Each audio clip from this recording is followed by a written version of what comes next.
ସୁନ୍ଦର ଜଙ୍ଗଲରେ ଏକ ଛୋଟ ଚଢ଼େଇ ରହୁଥିଲା। ତାର ନାମ ଥିଲା ଚିକୁ। ସେ ବହୁତ ଖୁସିଆଳ ଓ ଚଞ୍ଚଳ ଥିଲା। ଗଛରୁ ଗଛ ଉଡ଼ିବା ଓ ମଧୁର ଗୀତ ଗାଇବା ତାର ବହୁତ ପସନ୍ଦ ଥିଲା। ଗୋଟିଏ ଦିନ ହଠାତ୍ ଆକାଶ କଳା ହୋଇଗଲା। ଜୋର ପବନ ବହିବାକୁ ଲାଗିଲା। ଗଛମାନେ ଦୋହଲିବା ଆରମ୍ଭ କଲେ। ସେହି ସମୟରେ ଏକ ପୁରୁଣା କାଉ ଉଚ୍ଚ ସ୍ୱରରେ କହିଲା, ସମସ୍ତେ ସତର୍କ ହୁଅ, ଝଡ଼ ବର୍ଷା ଆସୁଛି। ସବୁ ପକ୍ଷୀ ଭୟରେ ଆଶ୍ରୟ ଖୋଜିବାକୁ ଲାଗିଲେ। ଛୋଟ ଚିକୁ ମଧ୍ୟ ଭୟ ପାଇଗଲା। ସେ ତାର ମା ପାଖକୁ ଯାଇ ପଚାରିଲା, ମା, ଏବେ ଆମେ କ'ଣ କରିବୁ?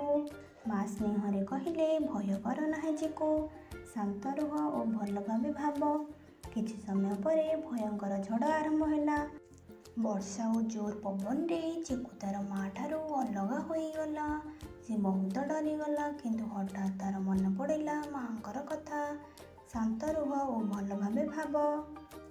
ଚିକୁ ଚାରିପାଖକୁ ଦେଖିଲା। ଦୂରରେ ଏକ ବଡ଼ ବଟଗଛର କୋରଡ଼ ଦେଖାଗଲା। ସାହସକୁ ଜୁଟାଇ ସେ ସେହି ଗଛ ଦିଗକୁ ଉଡ଼ିଗଲା ଓ କୋଠ ଭିତରେ ଆଶ୍ରୟ ନେଲା। ସାରା ରାତି ଝଡ଼ ଚାଲିଲା, କିନ୍ତୁ ଚିକୁ ସୁରକ୍ଷିତ ରହିଲା।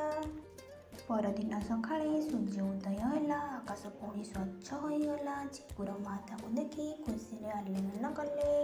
ଚିକୁ ହସିଲା, ମୁଁ ଭୟ ପାଇଥିଲି, କିନ୍ତୁ ସାହସ ହାରିନି।